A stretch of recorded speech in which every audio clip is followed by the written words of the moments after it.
The police commissioner has confirmed he wants body cameras worn by frontline staff, and work is underway. Police considered buying cameras last year but decided to delay the decision. They're still looking into ways to deal with transparency issues laid bare when new tasers for frontline officers didn't include a camera. Richard Chambers says he tasked a member of his leadership team to look into options for body cameras. He says they'll come up with options over the next 12 months or so. A push to boost Chinese visitor numbers with an improvement in visa settings and processes. They remain the lowest market, sitting around 60% of pre-pandemic visitor levels. From November, the government will trial visa waiver status for Chinese passport holders travelling from Australia, allowing them to visit for up to 3 months. They must have a valid Australian visitor, work, student or family visa with a trial lasting a year. The Prime Minister is on a mission to boost New Zealand's profile in China during this week's meeting with Xi Jinping. Christopher Luxon's leaving for Shanghai with a business delegation tomorrow morning before making his way to Beijing to meet with the president.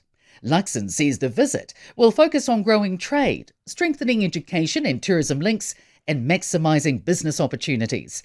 He says the challenge is around awareness within China's domestic market, which he says gets bombarded with many messages.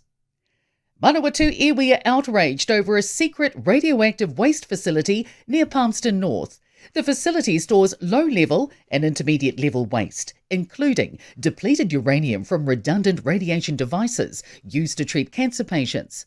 Documents obtained by our newsroom show officials avoided consulting the public, including iwi, on its establishment, prioritising security and confidentiality. They also state ministry officials faced a high-risk safety situation in 2019 at the old site in Christchurch. A large-scale manhunt is continuing in the US after a Democratic politician and her husband were shot dead in Minnesota. Another politician and his wife were shot and injured in their Minnesota home earlier. Sky News reporter David Blevins says the suspect, 57-year-old Vance Bolter, is believed to have impersonated a police officer. The gunman was dressed as a police officer, wearing a flak jacket and badge, armed with a taser, and he drove a car with flashing lights, enabling him to approach without suspicion. It appears to be a politically motivated assassination.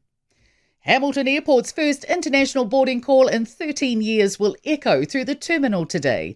Along with its existing domestic services, the airport will operate 4 return flights a week to Australia's Sydney and 3 to the Gold Coast. The airport spent around $7 million on the newly